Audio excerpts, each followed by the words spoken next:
afin qu'il voie vos bonnes œuvres et qu'il glorifie votre Père qui est dans les cieux. Amen. Amen. Est-ce qu'on peut prendre Jean 1, verset 5, 4 à 5. Si une personne peut faire lecture, s'il vous plaît. Jean 1, 4 à 5. Il est écrit, en elle il y avait la vie, et cette vie était la lumière des êtres humains. Verset 5. La lumière brille dans les ténèbres, et les ténèbres ne l'ont pas accueilli. Amen. Et on prend place. Je ne serai pas long dans mes propos.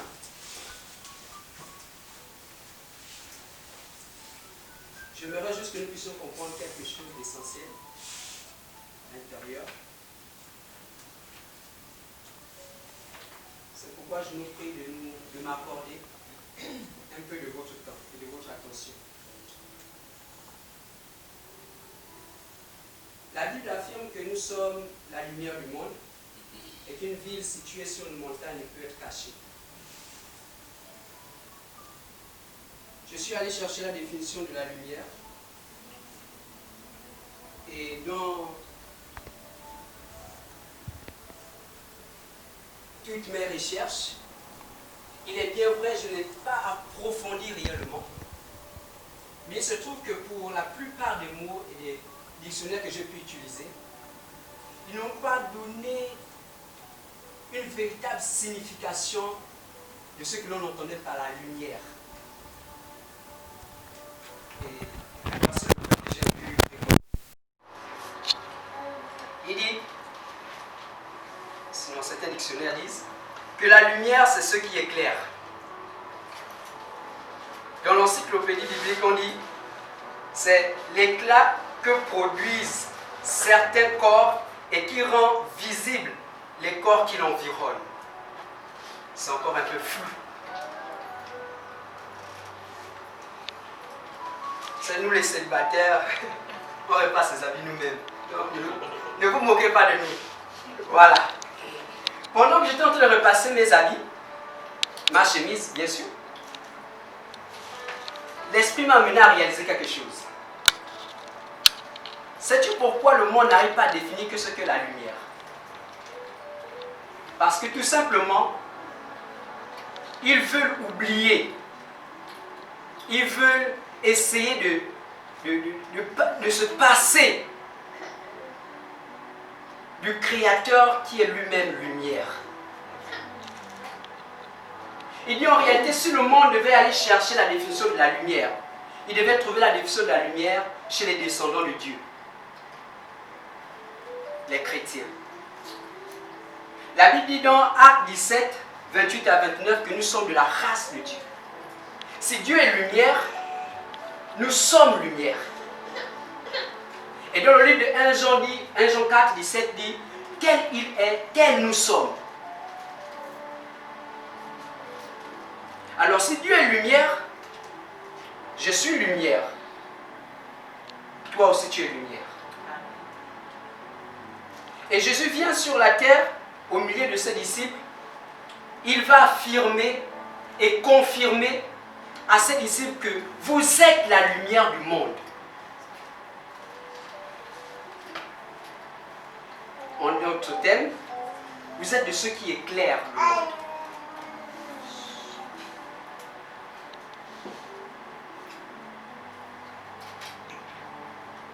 Ce qui a attiré mon attention dans ce texte de Matthieu, c'est l'affirmation que donne Jésus. Mais au-delà de l'affirmation que donne Jésus, c'est les éléments qui suivent après. Et à un moment donné, dans ma méditation, j'étais en train de réfléchir en disant, mais Seigneur, est-ce que nous réalisons véritablement que nous sommes la lumière? Et si nous sommes la lumière, quel est le rôle que nous devons jouer? Est-ce que nous nous comportons le plus souvent comme étant une lumière? Et Dieu m'a amené à réaliser que réellement, la raison qui fait que beaucoup de gens t'attaquent dans ta vie, te veulent des ennuis, te cherchent des ennuis autant pour moi, c'est simplement parce que tu es une lumière. Tu portes en toi quelque chose qui attire les regards. Donc que tu le veuilles ou pas, tu seras forcément attaqué. Satan t'attaque parce que tu es la lumière, premièrement. Mais deuxièmement, parce que Dieu t'a exposé. Je ne sais pas si quelqu'un comprend.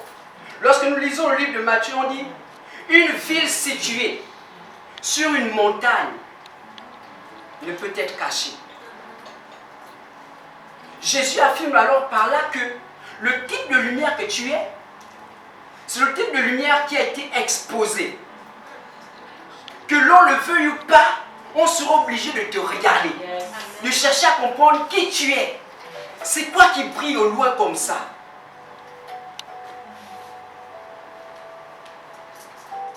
Et tu es cette lumière dans le monde. Et c'est un peu de voir cette image. Si on enlevait tous les chrétiens sur cette terre, comment serait la terre? Comment serait ce monde? Dans l'obscurité totale. La lampe de Dieu sur la terre, c'est toi, c'est moi. Le projecteur de Dieu sur la terre, c'est toi, c'est moi. Et lorsque nous avons cette image de ces gens, parce que nous on a plus grandi aussi un peu au village. Donc excusez-moi vous qui êtes un peu nés en ville là. Voilà. Nous au village nous nous sommes rendus compte que lorsque la SCG venait de poser les lampadaires, s'il y avait un lampadaire en face du corps de garde, on comptait les jours. Il devait s'arrêter. Parce qu'il dérangeait les gens qui étaient dans l'obscurité. La raison pour laquelle Satan t'attaque, c'est parce que tu le déranges. La lumière trouve son véritable sens lorsqu'il y a les ténèbres. C'est là où on comprend véritablement le sens de la lumière. Jésus, lorsqu'il arrive au milieu de ses frères dans le livre de 1 Jean, on dit, la lumière, permettez-moi de lire, 1 Jean, est-ce que quelqu'un peut prendre ça à partir du verset 3? J'ai un problème avec mon...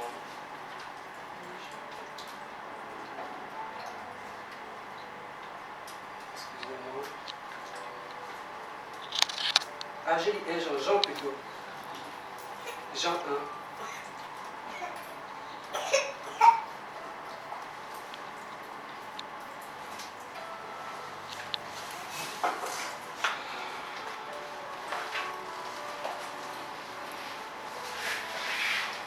On dit à partir du verset 8. Il n'était pas la lumière, on parle de Jean. Mais il parut pour rendre témoignage à la lumière. Cette lumière était la véritable lumière qui, en venant dans le monde, éclaire tout homme. Elle était dans le monde et le monde a été fait par elle. Et le monde ne l'a point connue. Dans notre version, merci beaucoup. Dans notre version, dit le monde ne l'a point reçue. Dans notre version, dit le monde ne l'a pas accepté.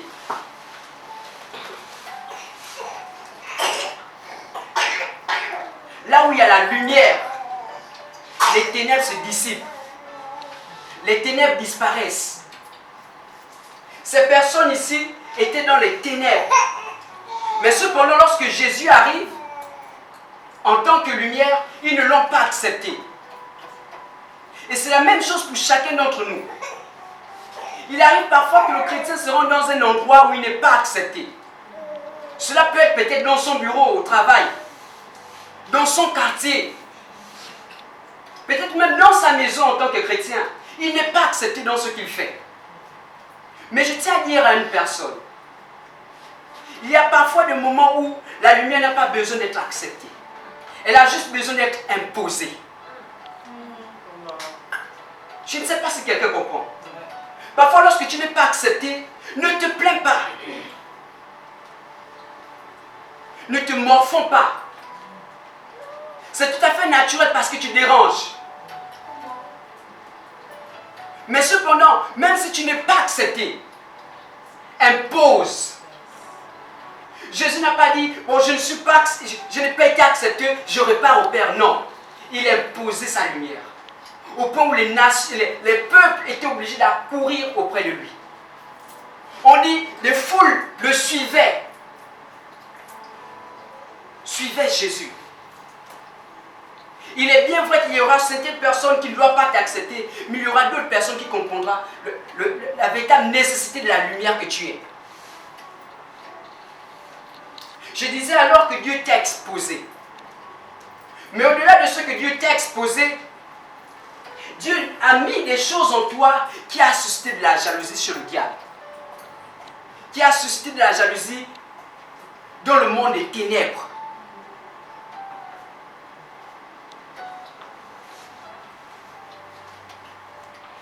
La Bible dit dans 1 Corinthiens 4:1 que nous sommes dispensateurs des mystères de Dieu. Le diable a conscience de ça. Il sait que les mystères de Dieu, c'est à toi qu'a été donné de révéler ces mystères. Et si ces mystères sont révélés, le monde entier comprendra véritablement que le véritable Dieu qu'il y a lieu d'adorer, c'est le Seigneur des Seigneurs. Le Jéhovah Jireh, le pourvoyeur. Alors, c'est la raison pour laquelle il te combat.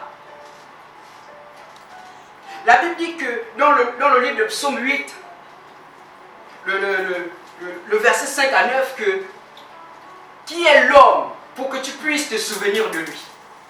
Tu l'as fait de si peu inférieur à Dieu.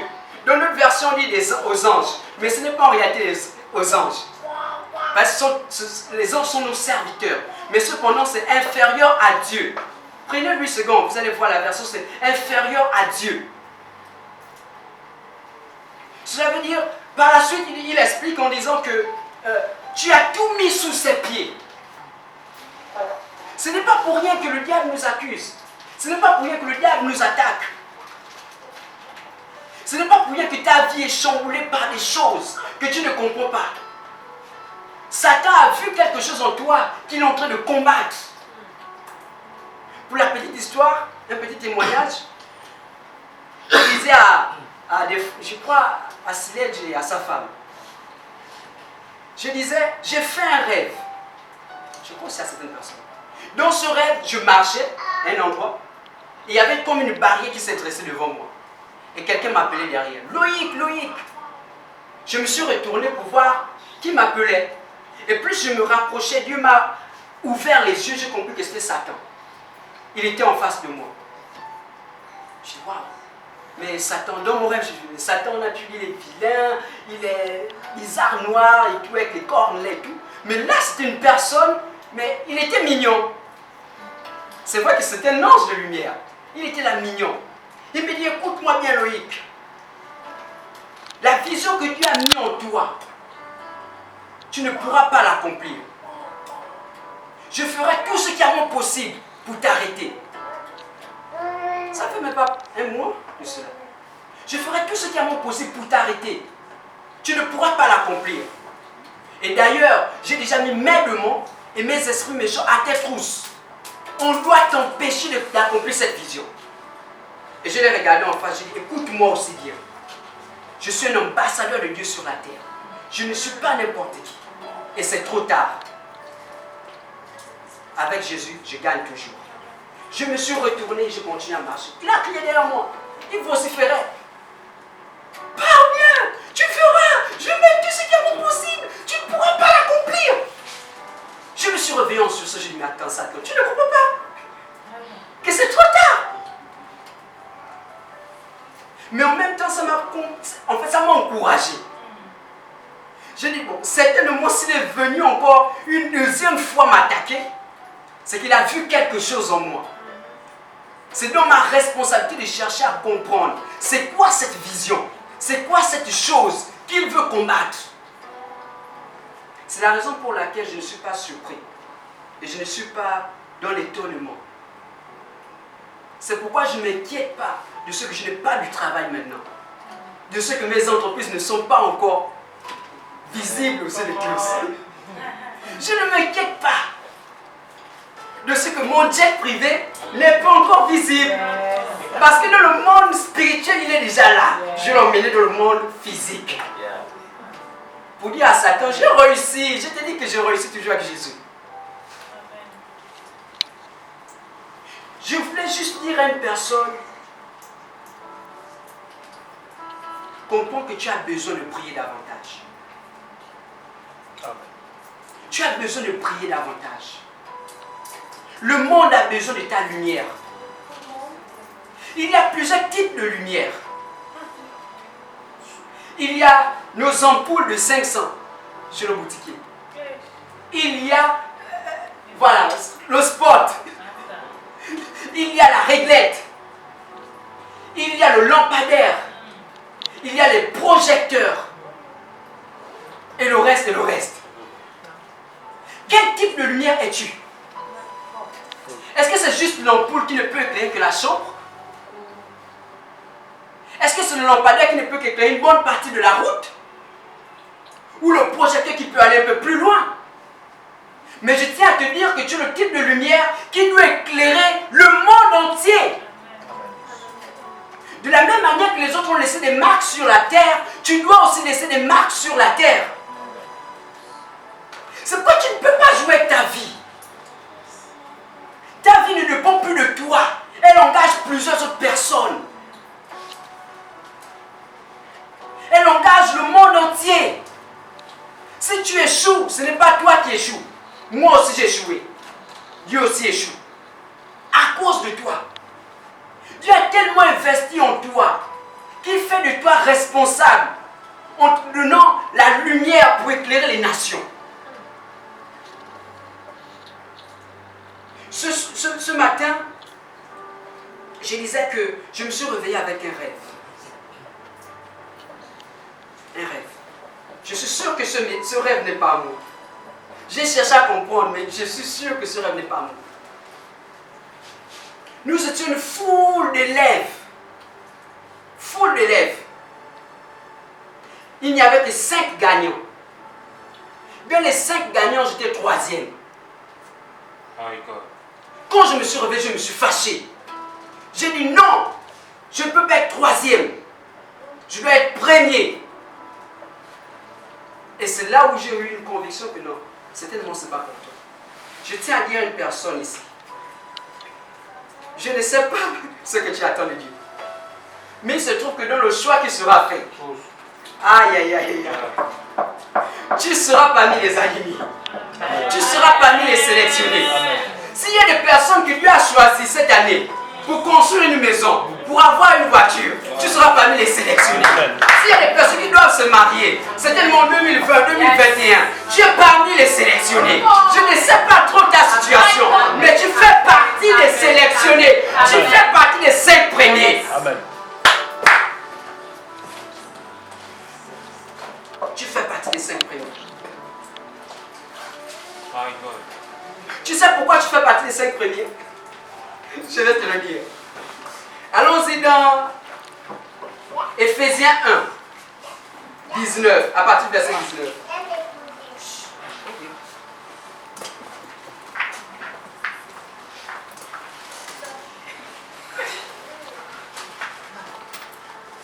Éphésiens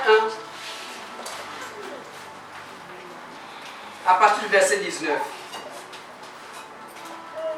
à 24. Si quelqu'un a la page. D'accord, je vais lire.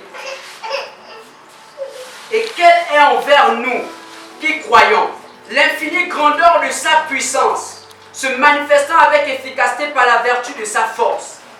Il l'a déployé en Christ, en le ressuscitant des morts et en le faisant asseoir à sa droite dans les lieux célestes.